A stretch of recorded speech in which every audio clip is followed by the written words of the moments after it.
함께 기도드리시겠습니다. 하나님 감사합니다. 지난 한 주도 주님 안에서 우리를 지켜주시고 하나님 거룩한 토요일 오늘 이 아침에도 주님 앞에 서게 하시니 감사합니다. 하나님 우리들의 마음 가운데 주님을 향하여 예배할 수 있는 용기와 담대함을 허락하여 주시옵소서.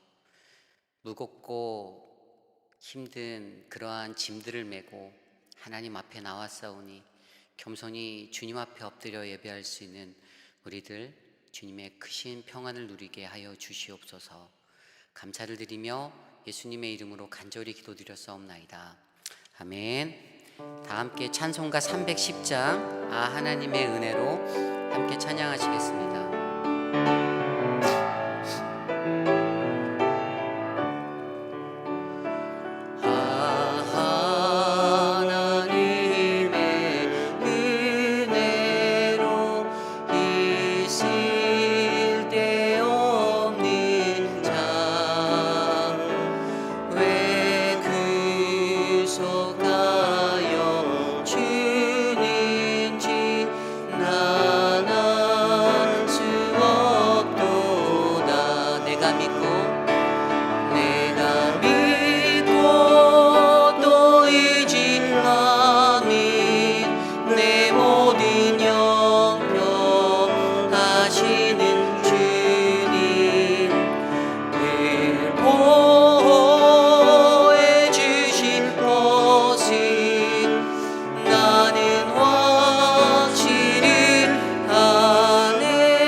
나는 확실히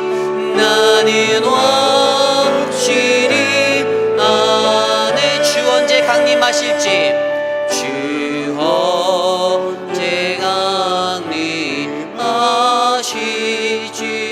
옥밤에 옥낮에 또 주님 만나 그곳도 난 알 수 없도다. 내가 믿고 또 의지하는 내 모든 영 아시는 주님, 아시는 주님 늘 보호해 주실 것을 나는 확실히 내가 믿고 또 의지함은, 내가 믿고 또 의지함은 내 모든 영병 아시는 주님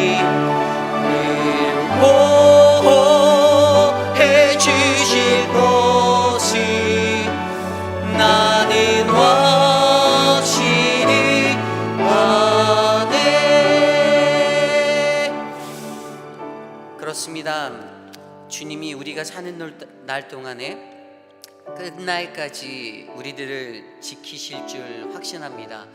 우리 시간 함께 그렇게 기도하며 나아갈까요? 하나님, 나의 연약함, 하나님, 나를 구속하여 주시고 나를 사랑하여 주시는 그 하나님, 내가 주님만을 의지합니다.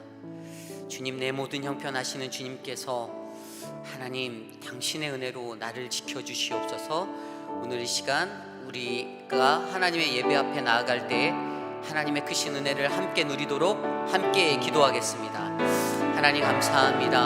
하나님, 주님의 은혜로 하나님 내가 여기 서 있습니다. 주님의 은혜로 하나님 내가 주님 앞에 나아갑니다. 보잘것없고 하나님 정말 쓸모없는 나의 인생이지만 하나님 나를 사랑하시고 하나님 나를 기억하셔서 나를 능히 주님의 능력으로 지켜주시는 그 하나님이 계시기에 하나님 오늘도 살아 숨쉬며 살아갈 수 있음을 고백합니다. 하나님 도와주십시오. 주님의 은혜를 부어주십시오. 주님만을 믿고 의지하며 나아가오니 당신의 은혜를 가득 내려주시옵소서. 하나님 감사합니다. 주님,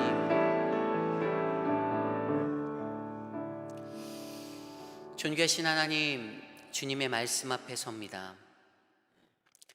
하나님께서 오늘 이 시간 우리에게 부어주시는 그 크신 은혜를 누릴 수 있도록 주님 성령으로 임하여 주시고 함께하여 주시옵소서. 오늘도 이 예배의 주인 되신 주님을 찬양합니다. 감사드리며 이 모든 말씀 살아계신 예수님의 이름으로 간절히 기도드렸사옵나이다. 아멘.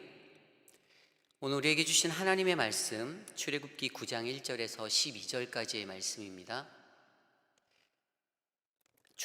출애굽기 9장 1절에서 12절까지의 말씀, 저와 여러분이 한 절씩 교독하시고 마지막 12절 말씀 함께 합독하기 원합니다.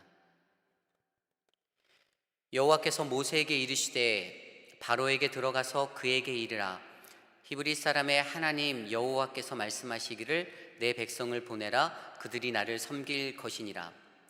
내가 만일 보내기를 거절하고 억지로 잡아두면 여호와의 손이 들에 있는 내 가축 곧 말과 나귀와 낙타와 소와 양에게 더하리니 심한 돌림병이 있을 것이며 여호와가 이스라엘의 가축과 애굽의 가축을 구별하리니 이스라엘 자손에게 속한 것은 하나도 죽지 아니하리라 하셨다 하라 하시고, 여호와께서 기한을 정하여 이르시되 여호와가 내일 이 땅에서 이 일을 행하리라 하시더니 이튿날에 여호와께서 이 일을 행하시니 애굽의 모든 가축은 죽었으나 이스라엘 자손의 가축은 하나도 죽지 아니한지라. 바로가 사람을 보내어 본즉 이스라엘의 가축은 하나도 죽지 아니하였더라.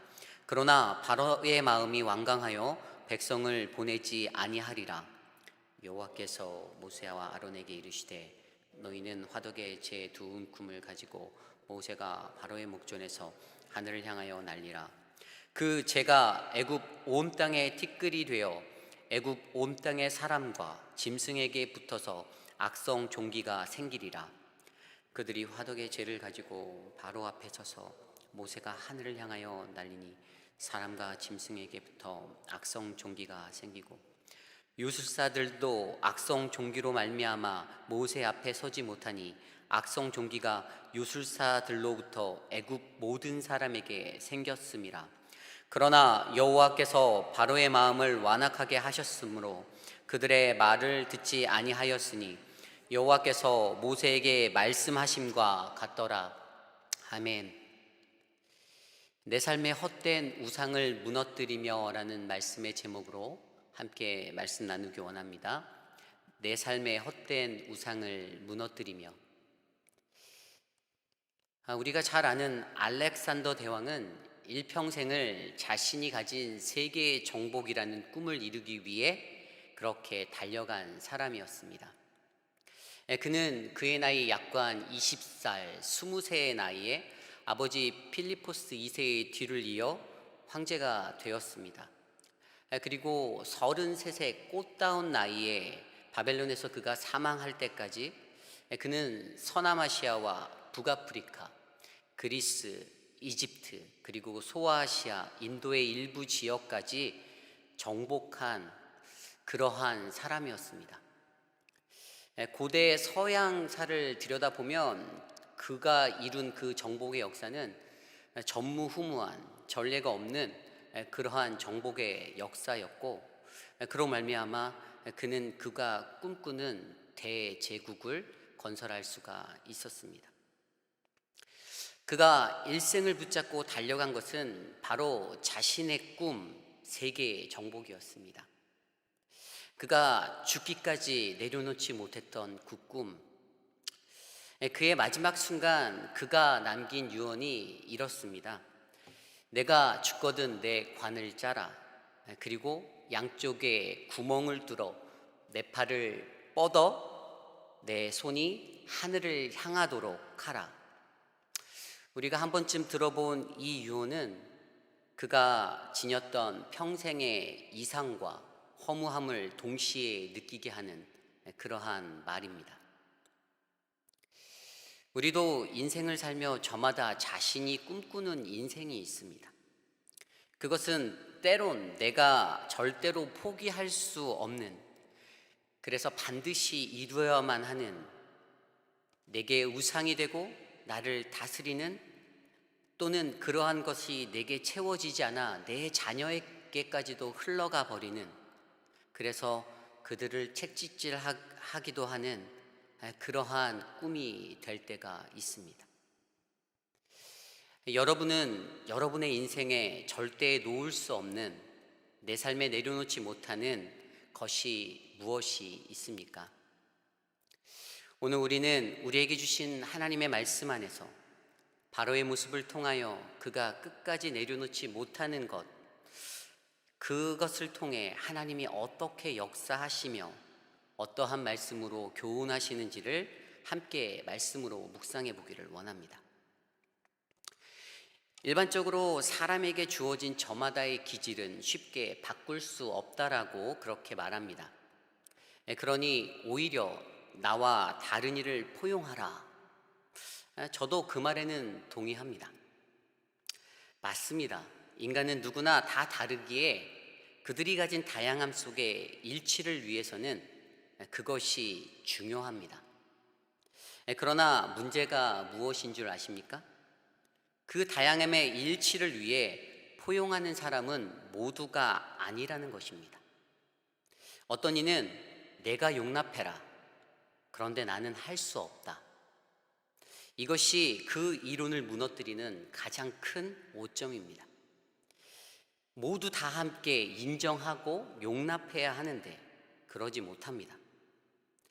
그런데 그렇게 연약한 인간에게 주어진 장점 중에 하나가 있는데, 그것은 바로 인간은 바꿀 수는 없으나 노력하며 살 수는 있다라는 것입니다. 그리스도인들에게 이것은 성화의 삶이라고 말할 수 있죠. 내 기질은 이렇고 저런데, 그러니 나는 있는 그대로 살게.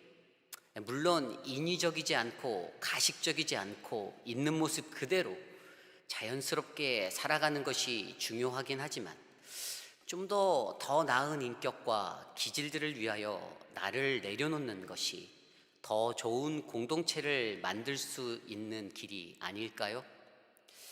그러한 성화의 삶을 위해 노력하는 그리스도인들이 오늘 이곳엔 여전히 필요합니다. 사랑하는 성도 여러분, 여러분들은 어떻게 생각하십니까? 저는 절대로 바뀔 수 없는 그러한 기질들도 예수 그리스도를 만나게 된다라면 바뀔 수 있다에 한 표를 던집니다. 제 인생이 그러했듯이, 물론 아직도 미완의 모습이고 여전히 불완전하지만 예수님을 전 인격적으로 만나면 옛것은 지났으니 보라 새 것이 되었도다. 이전에 가졌던 그 기질들이 예수님 그분 때문에 변화되고 조금은 나아지는 것이 바로 그리스도의 성화의 삶입니다. 이것이 진정한 그리스도인의 모습이고요. 예전에 대학교 1학년 때 그 새내기로 대학에 입학하였을 때, 제 나이 20살인가요? 그때 제가 술자리에서 홧김에 다른 학과 학생과 주먹으로 다툰 적이 있습니다. 그때는 제가 거의 완전 혈기왕성의 절정을 다다랐던 인생을 살던 때였기 때문에 옆자리에서 비아냥거리며 시비가 붙은 이들과 다툼이 생겼는데 혈기가 왕성해서 의자를 던졌습니다. 그 의자에 다른 학과의 그 과대가 그 눈이 맞아서 이마가 찢어졌습니다. 그래서 그분과 합의하느라고 고생한 기억이 있습니다. 태어나서 처음으로 합의라는 걸 해보았습니다. 기질적으로 거지 같고 정말 쓸모없는 모습인데 사실 그 당시 술만 먹으면 너무 사고를 많이 쳐서 그 사건을 마지막으로 저는 술을 끊었습니다. 그리고 지금은 목회자로 살고 있습니다. 그때 일을 따지고 물고 늘어지면 절대로 이 자리에 설 수 없는데 하나님이 지금까지 인도하시고 사용하십니다. 그분이 고쳐서 쓰시겠다라고 하십니다. 저의 바뀌지 않을 것만 같았던 그 기질이 지금은 아주 조금은 나아진 것 같습니다. 바로 그분 때문에요. 오늘 말씀의 모세도 그러한 사람이었습니다. 어쩌면 저보다 조금 더한 살인자, 주민등록에 빨간 줄이 한 줄 간 사람입니다. 그런데 하나님은 그를 부르시고 고쳐서 사용하십니다. 이것이 아버지 하나님의 마음입니다. 인간은 누구나 다 연약하여 범죄합니다. 그러나 그때 그분이 내가 너를 고쳐서 사용할게, 내게 돌아와라, 이 말씀에 순종하는가 아닌가는 전적으로 우리의 몫입니다. 매번 이혼하며 살아가는 사람들, 그들이 그것이 왜 죄인 줄 잘 모릅니다. 그냥 개인의 가정사고, 개인의 성격차고, 그래서 내가 행복하지 않다라고, 그래서 내가 선택했다라고 말하기도 합니다. 손버릇이 나빠 절도하는 사람들, 자신이 그것들을 반복적으로 할 때마다 이것이 죄인지 잘 모릅니다. 그래서 늘 똑같은 실수를 범하며 살아갑니다. 죄에 대하여 무감각한 그러한 모습들, 철저하게 자기중심적인 삶을 드러냅니다. 그러니 그들은 얽혀버린 그 굴레를 쉽게 벗어나지 못하는 거죠. 왜냐하면 나를 고쳐서 사용하시겠다는 여호와 하나님에 대한 인정이 없기 때문입니다. 오늘 본문의 바로도 쉽게 자신의 기질을 바꾸지 못합니다. 왜일까요? 그에게는 모세가 믿는 여호와 하나님에 대한 인정이 없습니다. 바로 그는 애굽을 둘러싼 수많은 신들을 믿었을 수도 있습니다. 또는 그것들보다 자기 자신을 더욱더 믿었을 수도 있습니다. 그런데 그러한 그에게 모세가 나타나 선포한 여호와 하나님은 그에게는 듣도 보도 못한 잡신 중에 하나였을 수도 있습니다. 전혀 그가 신뢰하지도 못하고 인정하지도 못하는 그러한 것. 또한 그의 기질은 어떤가요? 출애굽기에 드러난 그의 모습은 매우 자기중심적이고 이기적인 모습입니다. 또한 약속을 잘 어기며 신의도 없습니다. 모세가 하나님의 권능으로 이적을 행하니 요술사들을 불러서 똑같이 하게 합니다. 그는 스스로 내가 할 수 있는데, 내 것인데, 이것이 가장 강한 사람이었습니다. 그러한 그가 여전히 자신에 있어 잘 바꿀 수 없는 것들을 고집하며 살아갑니다. 그는 분명 남에게 지는 것을 매우 싫어했던 그러한 자기 우월적인 사람이었습니다. 그 자체가 애굽에서 파라오 신과 같은 존재였기에 절대로 양보할 수 없었습니다. 완악한 바로에게 하나님을 여호와로 인정할 수 있는 자리는 전혀 없었습니다. 그래서 하나님은 모세를 통해 그의 이적으로 바로왕 그의 망상과 헛된 우상의 것들을 하나씩 무너뜨리기 시작합니다. 출애굽기에 나오는 10가지 재앙들의 의미를 아십니까? 1부터 10가지, 10가지의 재앙이 가지는 각각의 의미가 있는데 이것은 단순히 하나님이 그 그의 말씀을 듣지 않는 자에게 무서운 심판으로 공포를 주는 겁박의 이야기가 아닙니다. 이 이야기가 가진 의미는 여호와 하나님이 애굽이 믿던 잡신들, 그 우상들을 하나씩 파하심으로써 누가 이 땅에서 진정한 여호와 하나님인 줄을 바로 그들이 알게 하고자 하는 것입니다. 그래서 우리는 이 10가지 재앙의 이야기에서 종종 이로 인하여 내가 하나님인 줄 알리라를 자주 복격하는 것입니다. 첫 번째 나일강의 피해 재앙은 나일강의 하피신을 심판하는 것입니다. 나일강이 풍요의 근원 축복이라 믿었던 그들이 숭배한 하피신을 하나님이 무너뜨리십니다. 두 번째 개구리 재앙은 다산과 출산의 여신 헤게트 여신을 심판하는 것입니다. 이는 창조의 하나님을 이해하지도 못하고 자신들의 출생과 번영을 위해 의지하던 헤게트 여신을 무너뜨리는 하나님이십니다. 셋째 이의 재앙은 가정과 국가를 보호하는 신, 독수리로 묘사되었던 호로스 신을 심판하는 하나님의 이야기입니다. 땅의 표현인 나라를 위해 축복을 구하던 호로스 신에게 이 땅의 흙으로 심판하시는 하나님의 이야기입니다. 넷째 파리의 재앙은 공중을 날아다니는 파리처럼 날쌔고 활동성을 가진 용사의 신 오페프 신을 무너뜨리는 하나님의 이야기입니다. 그들이 하늘을 우상화한 오페프 신을 하나님이 파하십니다. 그리고 오늘 본문의 다섯 번째 악질 재앙은 생산과 풍요와 음악의 여신 하토르, 이 신은 암소머리의 형상을 하고 있는데 가축을 보호하는 신으로 애굽인들이 숭배하였습니다. 하나님이 이것을 무너뜨리십니다. 또한 오늘 본문의 여섯 번째 독종 재앙은 악성 피부병의 재앙인데 그들이 우상하고 섬겼던 치료의 여신 세크메트, 암사자의 형상을 한 그 여신을 무너뜨립니다.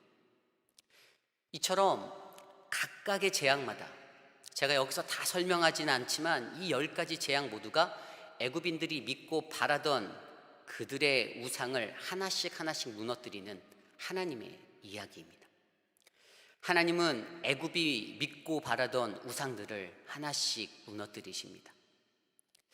여러분, 이 재앙의 이야기가 주는 교훈은 무엇입니까? 우리의 일상의 사소한 모든 분야, 삶의 전 분야에서 그들처럼 우리도 쉽게 우상을 들 수 있다라는 것, 그리고 그때 이 10가지 재앙으로 그분이 우리를 심판하실 거라는 사실, 내가 좋아하고 관심 있는 것이 우리 안에 계신 그분보다 더욱더 커질 때 그것이 우리로 하여금 하나님을 잊게 만드는 것이 될 수 있음을 기억하시기를 바랍니다. 여러분의 삶은 안전하신가요? 우리의 삶의 주위를 둘러볼까요? 우리를 사로잡고 있는 그 무엇이 하나님 그분과의 관계를 깨뜨리고 있지는 않은지 여러분은 어떻습니까? 그런데 여기에서 우리는 하나님이 예비하신 특이한 점을 한 가지 발견해 봅니다. 그것은 바로 피할 길입니다. 오늘 본문의 두 재앙 중 첫 번째 가축에게 임한 돌림병 재앙을 살펴볼까요? 애굽은 농업국가였습니다. 그리고 지금도 여전히 그들은 농경사회로서의 강점을 지닌 나라로 성장하고 있습니다. 나일강의 축복은 그들에게 주기적으로 범람하는 나일강의 범람으로 말미암아 그 물이 빠진 후에 농사짓기에 가장 좋은 비옥한 토지를 그리고 따뜻한 햇살을 선물해 줌으로써 그들이 농업국가로서의 요소를 갖추기에 충분한 나라로 만들었습니다. 그러기에 농업국가에서는 소와 같은 가축들은 매우 중요할 수밖에 없지요. 이러한 가축들을 그들은 호로신이 지킨다고 믿고 숭배했습니다. 오늘 하나님이 이것을 무너뜨리는 것입니다. 그 가축들에게 전염병이, 그것도 매우 심한 병이 돕니다. 아마 오늘날의 코로나보다 더 강력하였을 수도 있습니다. 가축들, 그것도 말, 나귀, 낙타, 소, 양에게만 맞춤형 돌림병이었습니다. 게다가 애굽에게 속한 가축들에게만 전파되었습니다. 그리고 여섯 번째 악성 종기의 재앙을 살펴볼까요? 화덕의 재가 날려져서 사람과 짐승들에게 붙어 그것이 악성 종기가 생기는 재앙이었습니다. 심지어 여지껏 요술을 부렸던 요술사들도 그 악성 종기로 엄청나게 고생합니다. 애굽인들이 믿었던 치료의 신 암사자로 묘사된 세크메트가 감당할 수 없는 그러한 재앙이었습니다. 그렇게 돌림병이 도는데 한 가지 이상한 것은 이스라엘의 가축은 멀쩡하다라는 것입니다. 같은 소인데도 이스라엘의 소는 괜찮고 애굽의 소만 죽는 것입니다. 같은 말인데도, 같은 양인데도, 같은 악성 종기인데도 이스라엘은 피하고 애굽인의 것에만 영향을 줍니다. 애굽 사람들, 애굽 짐승들, 심지어 7절 말씀에 바로가 이 일 후에 확인해 보니 진짜로 자기들만 걸렸다라는 것입니다. 이것이 어찌된 일입니까? 오늘 말씀의 그 이유를 하나님은 구별함이라고 설명하십니다. 4절 말씀입니다.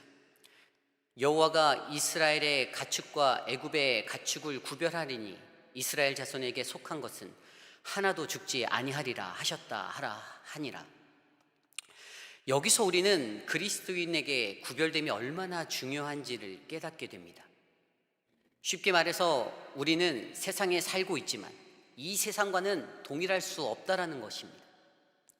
그리고 이것이 애굽의 재앙에서 하나님이 그의 거룩한 백성을 지키신 피할 길이었습니다.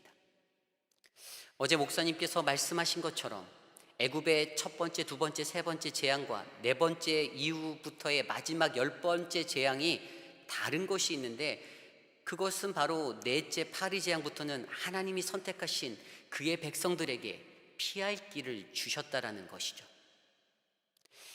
여호와의 말씀을 듣지 않는 애굽을 향한 재앙의 강도는 점점점 강해졌지만 그 안에서 하나님의 선민, 하나님의 백성을 위한 그분의 보호하심도 계속되고 있었습니다.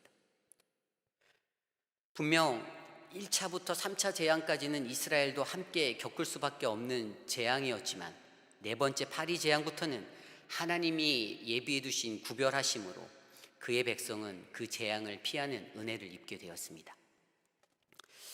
출애굽기 8장 22절 말씀에 그날에 나는 내 백성이 거주하는 고센 땅을 구별하여 그곳에는 파리가 없게 하리니 이로 말미암아 이 땅에서 내가 여호와인 줄을 내가 알게 될 것이라. 파리의 재앙 앞에 그 백성을 위해 피하실 길을 열어주셨습니다. 그 구별하심의 핵심이 무엇인가요? 그것은 바로 애굽왕 바로를 사로잡은 우상들, 그들이 신격화하여 믿고 숭배하던 그 모든 것들을 무너뜨리는 유일하신 여호와 하나님만을 의지하는 것, 바로 그것입니다. 거기에는 당연히 우리의 거룩함이 요구됩니다. 내가 거룩하지 못하면 그 피할 길은 사라질 것입니다. 그렇다면 이 구별됨 하나님 백성의 거룩함을 위해 우리는 무엇을 해야 합니까? 그것은 하나님이 가장 싫어하시는 것을 하지 않는 것이 우리에게 필요합니다. 애굽에 닥친 앞선 재앙들로부터 우리가 잘 이해하는 것은 하나님이 제일 싫어하는 것이 무엇인지를 아는 것입니다. 하나님이 가장 미워하는 것, 하나님이 가장 싫어하시는 것이 무엇인가요? 그것은 바로 우상숭배입니다. 우상숭배는 인류의 시작의 역사와 함께 문명이 발달하고 지금까지 이어져도 계속해서 발달하고 우리 안에 존재합니다. 세상에 5만 가지 잡신들이 우상으로 세워지는 것을 보고, 그렇게 세워지는 것을 보고 오죽하면 사도 바울이 아덴을 다닐 때에 알지 못하는 신에게라는 단을 보았다라고 그렇게 설명하기까지 하였을까요? 이렇게 인간은 세상에 살며 하나님이 아닌 다른 것들에 늘 마음을 두고 살아갑니다. 설령 나는 크리스천입니다라고도 말하면서도 실상은 그러지 못한 두 마음을 품은 그리스도인들이 얼마나 많이 있습니까? 예로서 제가 목사인데 제가 매주 절에 올라가서 절밥도 먹고 공양도 하고 교회에 주일에 나온다라면 이게 말이 됩니까? 아마 난리가 날 것입니다. 그럴 바에는 다른 일을 해야지 왜 교회에서 하나님을 섬기겠냐라는 것이죠. 제가 아내가 있는데 제가 제 아내가 아닌 다른 여자를 만나고 다닐 수 있겠습니까? 이 말이 안 되잖아요. 똑같은 겁니다. 우리가 하나님을 섬기겠다라고 하면 오직 하나님 한 분만을 바라보아야 하는데, 내가 세상에 살며 하나님보다 더 많이 사랑하는 무언가가 있다라면 하나님께 그것은 두 마음이고 배신입니다. 그러한 인간의 모습을 하나님이 너무나도 잘 아시기에 엄중하게 경고하십니다. 출애굽기 20장 5절에서 6절 말씀, 그것들에게 절하지 말며 그것들을 섬기지 말라. 나 내 하나님 여호와는 질투하시는 하나님인즉 나를 미워하는 자의 죄를 갚되 아버지로부터 아들에게 3, 4대까지 이르게 하거니와 나를 사랑하고 내 계명을 지키는 자에게는 1000대까지 은혜를 베푸느니라. 아멘. 이 말씀을 보면 하나님께서 얼마나 우상을 미워하시는지, 두 마음을 품은 자의 삶이 왜 심판을 받는 자리일 수밖에 없는지를 분명하게 알게 합니다. 우리가 생활하는 집에서 아내가 다른 남편을 칭찬하는 것조차 질투나는 것이 남편으로서의 저의 모습입니다. 그러니까 일반 다른 일들도 비슷하겠죠. 하나님은 분명히 정확하게 선언하시는데 그것은 분명 나 자신은 질투의 화신이다라는 것입니다. 그러니 우리에게 말씀하십니다. 다른 데 쳐다보지 마라. 그런데도 사람들은 괜찮다고 합니다. 술을 먹는 것도, 세상적 쾌락을 즐기는 것도, 바람을 피는 것도, 그리고 동성애 문제도 다 괜찮다라고 합니다. 도대체 남들이 다 하는데 세상의 트렌드가 그건데 뭐가 문제라는 것입니다.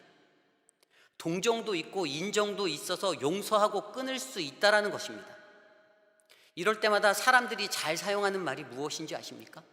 하나님은 용서의 하나님, 사랑의 하나님인데 그러한 때 왜 그것이 안 되냐라는 것입니다. 그러한 사랑, 용서의 하나님이 왜 이스라엘을 심판하셨을까요? 왜 자신의 독생자까지 내어주신 그의 사랑이 무조건 조건 없는 아가페의 사랑이라고만 말하면서 그것으로 우리의 모든 죄를 덮으려고만 하십니까? 기억하시기를 바랍니다. 하나님 그분은 분명 질투하시는, 심판하시는 하나님이십니다. 그렇다면 이것에 대한 해답이 무엇이 될까요? 제가 개인적으로 좋아하는 목사님 중에 남침내교회 교단의 목사님으로 우리가 잘 알고 있는 찰스 스펄전 목사님이 있습니다. 신학교 시절 이 시대 최고의 설교가로 불리는 그의 모습 속에서 특별히 저는 그분의 강직한 성품이 저를 매료시킨 적이 있습니다. 예전에 제가 사우스웨스턴에서 공부를 할 때 베프티스트 헤리티지라는 수업을 들은 적이 있습니다.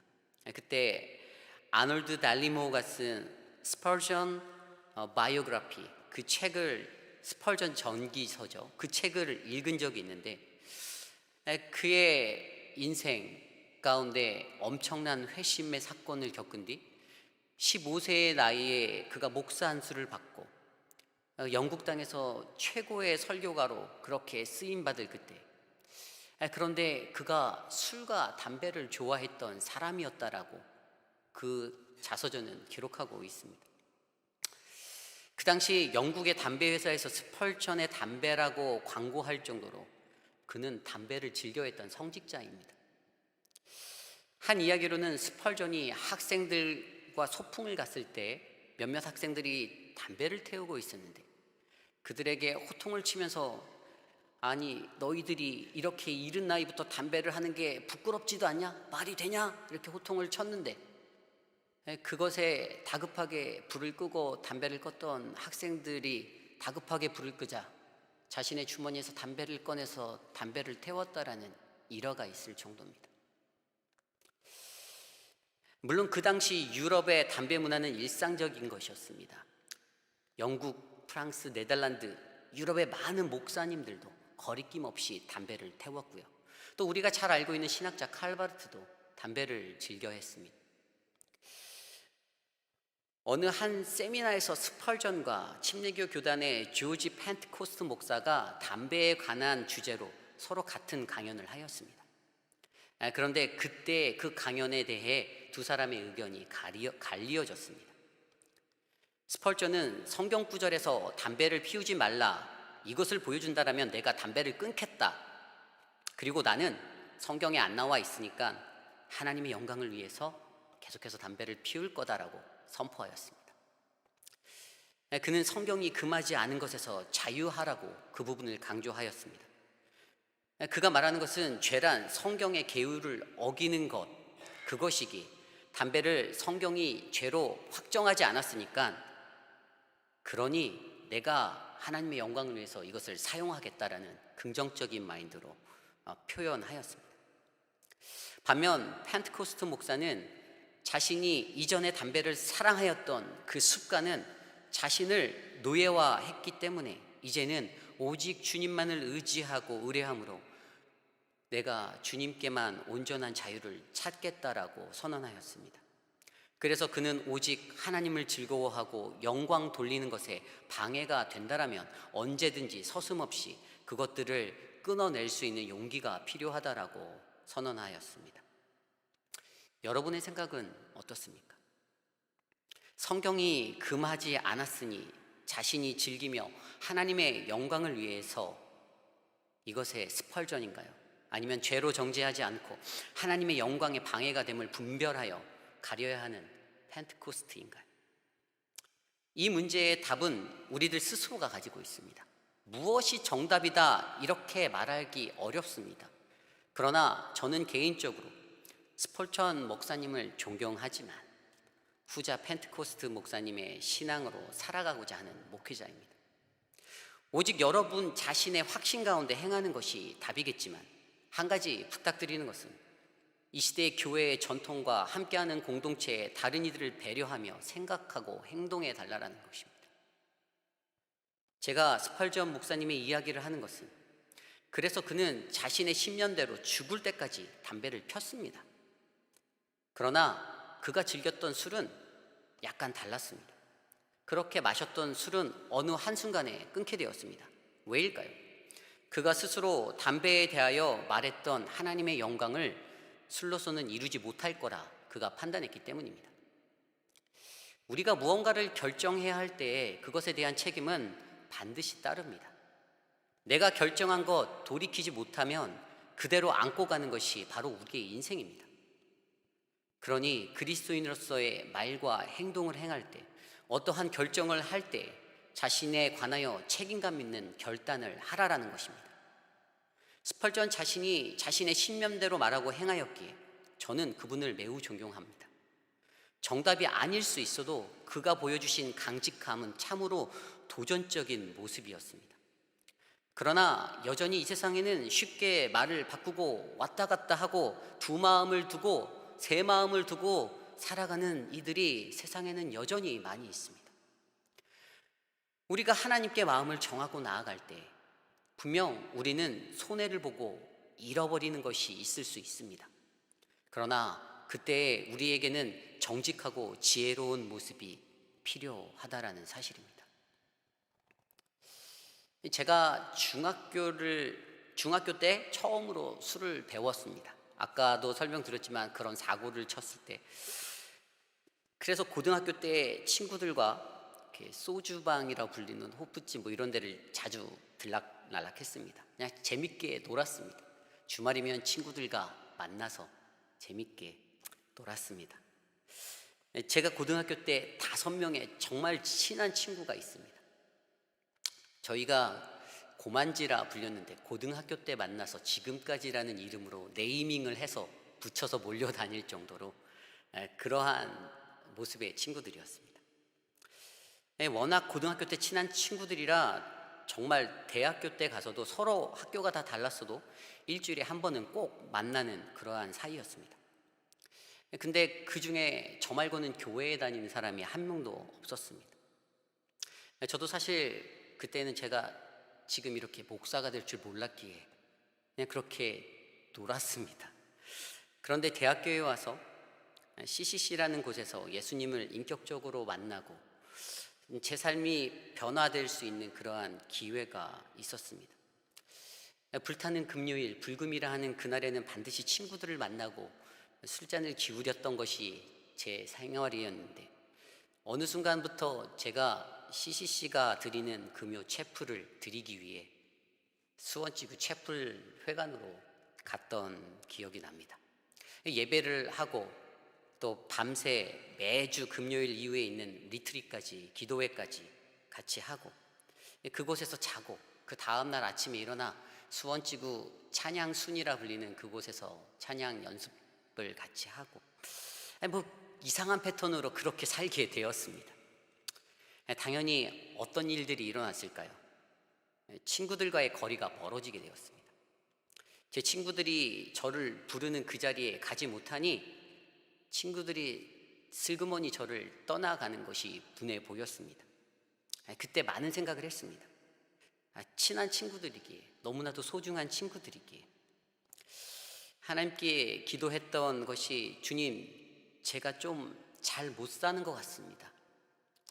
제 인생이 왜 이럴까요? 주님께 돌이키려 하니 중마고 갔던 친구들이 떠나갑니다. 그래서 마음이 아팠습니다.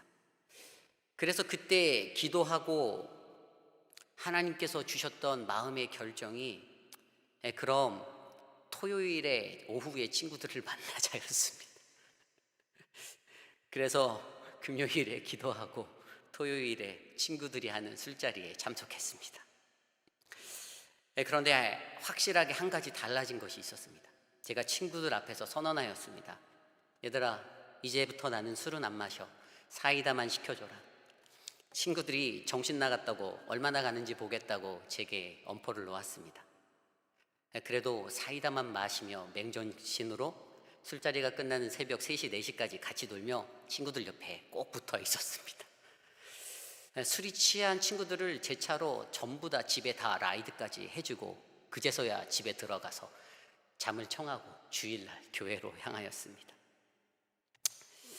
그랬더니 어느 정도 시간이 지나니 이제는 친구들이 알아서 사이다만 시켜주는 겁니다. 그리고 어느 순간에 제가 친구들에게 내가 목회자가 되기 위해서 신학교를 가겠다라고 말하는 그 순간에 예수를 전혀 모르는 그 친구들이 빈말인지 모르겠지만 야, 네가 나중에 이 동네 와서 목회하면 내가 니네 교회에 갈게. 이 말이 얼마나 마음에 위로를 주던지. 요즘도 가끔은 몇몇 친구들이 새벽에 술 마시고 고해성사한다고 한국에서 카톡으로 전화할 때가 있습니다.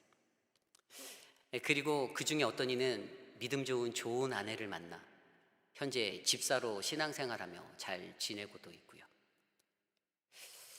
세상과의 두 마음은 가질 수는 없지만 그리스인에게는 자신의 확고한 신앙을 전하는 지혜가 반드시 필요하다라는 사실입니다. 그리고 그것은 이것이 하나님의 영광을 위해서, 타자를 위해서 얼마나 중요한지를 생각하고 우리 각자가 결단하며 나아가야 하는 것입니다. 그리고 무엇이든 우리들 자신의 선택에 따라 그 책임이 우리에게 있다라는 사실. 그것은 바로 이 시대를 살아가는 저와 여러분, 우리 모든 그리스도인들이 가져야 하는 마음입니다. 이것으로 인하여 하나님의 영광이 가리워지거나 함께하는 누군가가 불편해한다라면 한 번쯤은 진지하게 고민해보고 생각해보는 것이 그리스도인의 올바른 지혜가 아닐까요? 그때 그리스도인의 삶은 하나님께 초점되어진 인생으로 집중되어질 수 있을 것입니다. 여전히 많은 그리스도인들은 하나님과 세상 양쪽의 다리를 다 걸치고 살고 있습니다. 그래서 코에 걸면 코걸이, 귀에 걸면 귀걸이, 그러한 식의 이야기도 되기도 합니다.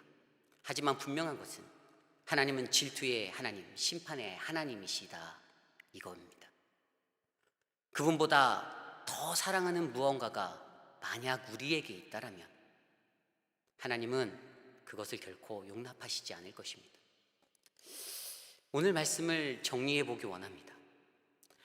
오늘 본문을 보면 하나님을 경외함으로 사는 자는 그분의 말씀을 듣고 반응함으로 그들의 피해를 줄일 수 있었지만, 그렇지 않았던 이들은 하나님이 내리신 그 피해를 고스란히 다 받았습니다.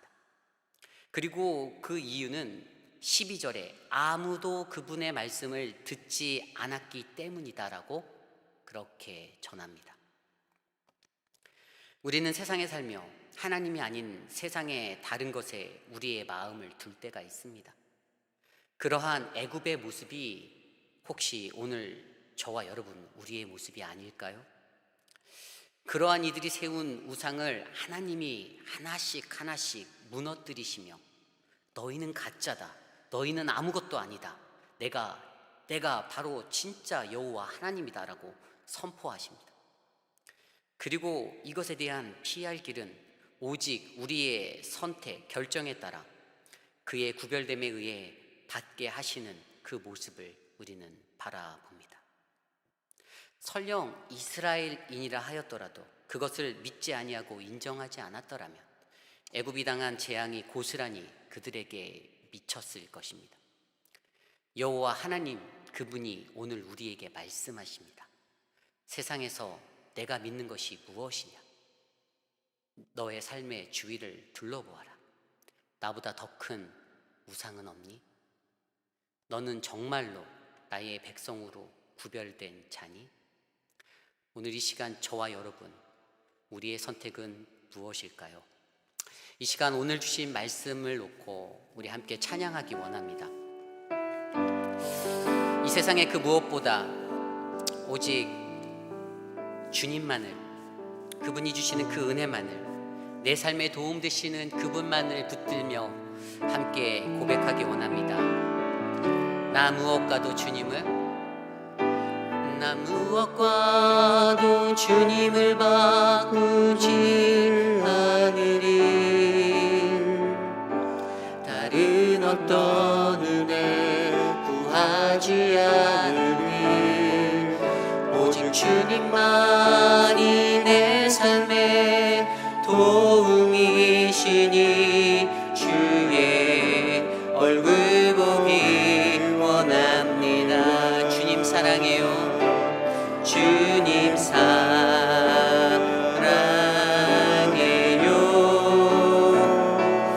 온 마음과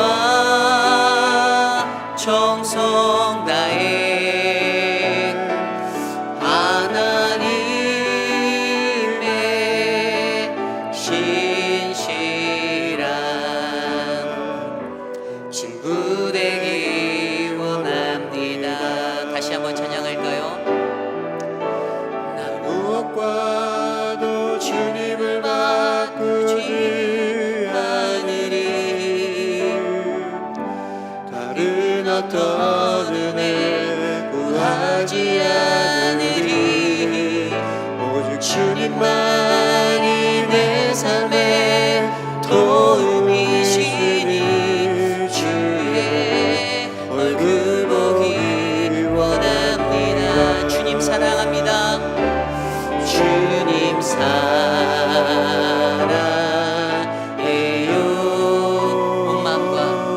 온 마음과 정성 다해 하나님의 신실한 친구 되기 원함. 주님 사랑합니다. 주님 사랑해요. 온 마음과 정성 다해 하나님의 신실한 친구 되기 원합니다. 하나님의 신실한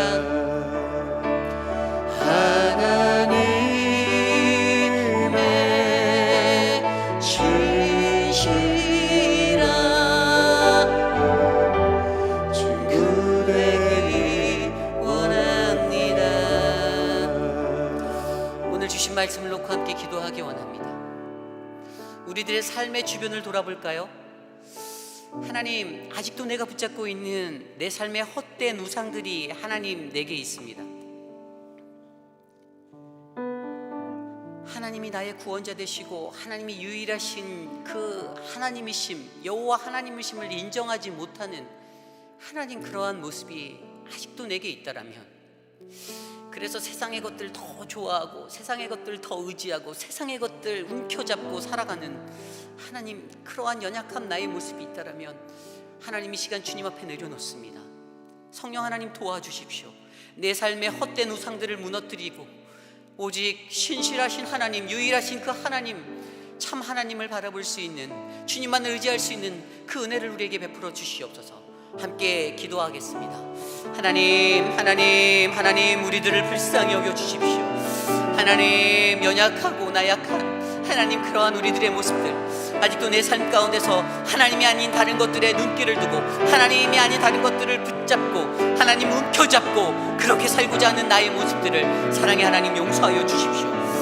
신실하신 하나님, 하나님 도와주십시오. 내 삶의 우상으로 세워진 것들을 파하여 주시고 무너뜨려 주시고, 하나님, 성령 하나님, 내 삶에 주님의 은혜를 베풀어 주셔서 나를 붙잡아 주시고 회복하여 주시고 나를 하여금 돌이키게 하여 주시고 하나님을 의지할 수 있도록 하나님 용기를 주시고 담대함을 허락하여 주시옵소서.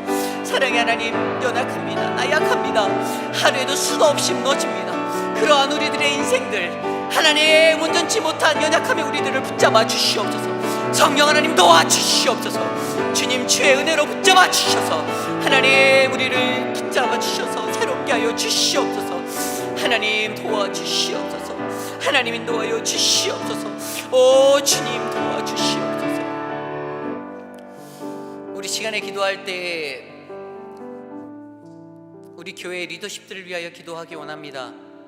김인철 목사님을 위해서 기도해 주십시오. 또한 6분의 신무 장로님들과 사역자들을 위해서 기도해 주십시오. 특별히 담임 목사님을 위해서 기도해 주실 때 영육간의 강건함을 위해서, 육신의 연약함으로 하나님의 이 사역을 이끌어가는 이 길이 무겁고 좁은 길 되지 않게 해달라고 함께 기도해 주십시오. 또한 함께하는 모든 리더십들이 동일한 마음을 품어 동일한 비전을 꿈꿀 수 있는 하나님, 그러한 공동체로 우리를 이끌어 달라고 이 시간 리더십들을 위해서 함께 기도하겠습니다. 하나님, 도와주십시오. 사랑하는 김인철 목사님에게 주님의 크신 은혜를 베풀어 주십시오. 하나님, 지금까지 인생 가운데 오직 주님만을 위하여 살아온 하나님, 그 인생의 여정을 주님께서 아시오니 하나님, 축복의 은혜를 베풀어 주십시오. 연약한 육신의 힘, 하나님, 그곳에 하나님의 성령의 강건함을 부어주시고 하나님, 굳센 손으로 강하신 오른팔로 붙잡아 주셔서 저 새벽 날개치듯 하나님, 날개치듯 하나님께 올라갈 수 있도록, 하나님, 더 크게 날 수 있도록 하나님 사용하여 주시옵소서. 능력 주시옵소서. 함께하는 6분의 신무 장로님과 각각의 사역자들, 동일한 마음을, 동일한 비전을 부어주시고 김철 목사님과 함께 이 비전의 사역들을 이뤄갈 때 하나님의 선하신 뜻을 우리에게 이루어 주시고 하나님, 충성과 책임감 있는 모습, 성실과 정직으로 일할 수 있도록 영적인 탁월함과 영적인 분별함을 가지고 이 사역을 감당할 수 있도록 하나님 도와주시옵소서. 하나님, 은혜를 내려 주시옵소서. 하나님, 주여, 사랑하는 오렌지 가나안 장로교회가 더욱더 견고히 세워질 수 있도록 하나님, 우리를 사용하여 주시옵소서. 주님, 도와주시옵소서. 하나님, 인도하여 주시옵소서. 이 시간 기도할 때 우리 교회를 위하여 기도하기 원합니다. 점진적으로 조금씩 오픈되어지는 예배의 상황이지만 여전히 코비드-19의 위협이 이 땅 가운데서 사그라들지 않고 있습니다. 하루속히 모든 것들이 해결될 수 있도록 하나님, 치료약이 완벽하도록 또 치료제가 개발되도록 하나님, 은혜를 베풀어 주시옵소서. 그러하여 우리가 예배하는 이터전 사랑하는 오렌지 가나안 장로교회가 더욱더 하나님 앞에 전심으로 예배할 수 있는 그러한 예배의 공동체 되게 하여 주시옵소서. 이 시간 우리 교회를 위하여 함께 기도하겠습니다. 사랑의 주님, 우리에게 예배를 허락하신 하나님, 매일의 새벽 예배 또 수요 예배, 또 주일 성수 예배를 통하여 하나님의 하늘의 만나가 이 땅 가운데 계속적으로 공급되어지게 하여 주시니 감사합니다. 말씀을 증거하는 목회자들에게 영적 분별력을 주시고 영적 지혜를 주셔서 가장 선한 하나님의 말씀을 증거할 수 있는 온전한 하나님의 주의 종이 되게 하여 주시고, 그 말씀을 듣는 사랑하는 성도 한 분 한 분의 그 마음 가운데 선한 하나님의 만지심이 있어 그들의 삶이 하나님의 뜻을 바라볼 수 있는 하나님 그러한 자리가 되게 하여 주시옵소서. 오 하나님, 우리 교회를 사랑하시는 주님께서 이 교회에 부어주시는 크신 은혜가 하나님 계속적으로 주님을 예배하는 예배 공동체로 하나님 세워지기를 간절히 소망합니다. 하나님 우리 공동체를 지켜주십시오. 하나님 보호하여 주시옵소서. 하나님 바이러스의 위험 가운데 노출되지 아니하도록 지켜주시고 예배의 순간순간마다 역사하시는 하나님의 놀라운 하나님의 역사를 경험하도록 하나님 은혜를 내려주시옵소서. 주여 도와주시옵소서. 하나님, 이 시간에 기도드릴 때 육신의 연약함 가운데 계신 우리 성도님들을 위하여 기도하기 원합니다. 한 분 한 분 여러분들이 기억나시는 대로 기도해 주실 때 암으로 고생하시는 분들, 또 다른 여건들로 고생하시는 육신의 어려움의 분들, 또 경제적 여건의 어려움으로 고통하는 분들, 또 가정의 문제로 영적인 문제들로 씨름하고 아파하는 사랑하는 성도들에게 주님 당신의 은혜를 내려 주시옵소서. 하나님 도와주시옵소서. 이 시간 함께 기도하기 원합니다. 주님 도와주십시오. 사랑하는 오렌지 가나안 장로교회 성도님들 한 분 한 분 하나님 지켜주십시오. 하나님 특별히 사랑하는 어르신들의 건강을 지켜주십시오. 암으로 투병하고 계신 분들을 붙잡아 주시고 하나님 회복하여 주시고, 그 외에 육신의 연약함 가운데 회복 중에 계신 분들 하나님 도와주십시오. 지켜주십시오.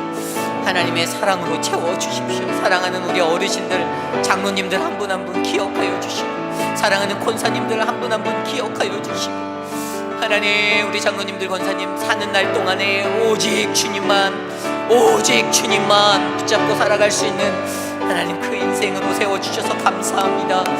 하나님 마지막 그 순간까지 주님을 위하여 오직 주만 바라보며 살아갈 수 있도록 하나님 은혜를 내려 주시옵소서. 사랑하는 우리 가정들 가운데 가정의 문제, 경제적 문제, 자녀의 문제로 고통하고 있는 자들이 있습니까? 하나님 저들이 아파하고 저들이 신음하는 소리를 들으시고 하나님 그들의 필요를 채우시고 그들에게 하나님의 은혜를 내려주시고 그들을 치료하시고 회복하고 하나님의 능력으로 일구어 주시옵소서. 하나님 도와주시옵소서. 주님 일하여 주시옵소서. 우리 마지막으로 기도할 때 내일 있을 주일 예배를 위하여 기도드리기 원합니다. 현장 예배와 온라인으로 예배 드려지는 시간, 하나님 우리가 주님께 예배할 때 오직 선하신 하나님만을 바라보게 하여 주시옵소서.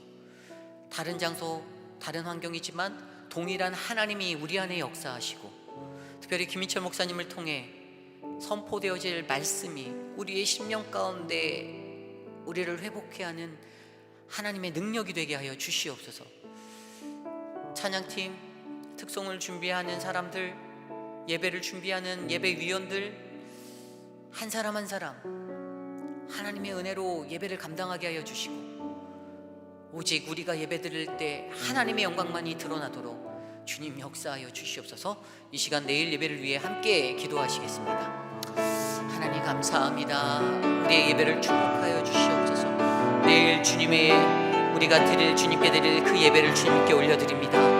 하나님 우리의 예배를 주님 기뻐 받아주시고, 하나님 그 예배를 통하여 하나님의 은혜가 생명수같이 흘러가도록 하나님의 축복이 넘치도록 도와주시옵소서. 예배를 준비하는 모든 사람 한 사람 한 사람 하나님의 능력으로 서게 하여 주시고, 하나님 그 예배 안에서 살아계신 하나님을 만날 수 있도록 도와주시고, 하나님 다스려 주시고 하나님 인도하여 주시옵소서.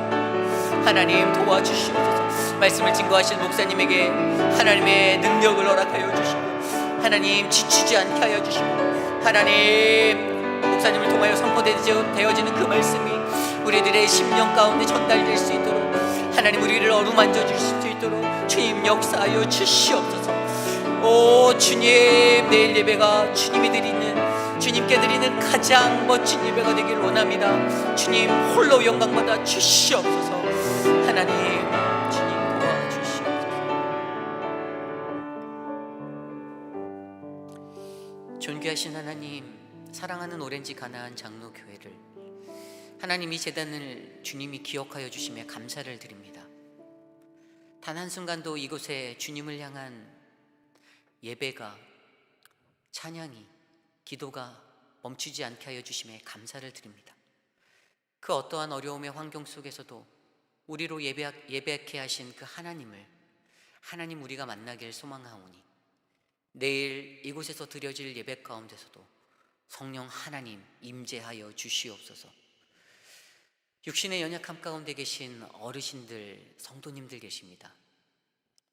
한 분 한 분 그들의 이름을 다 부를 수는 없지만 주님 기억하여 주시고 하나님 만져주시고 회복하여 주셔서 우리가 사랑하는 그분들, 하나님 매일매일 하루하루 살아가는 동안에 오직 주님만 바라보며 살아갈 수 있는 믿음의 선조들 될 수 있도록 은혜 내려 주시옵소서.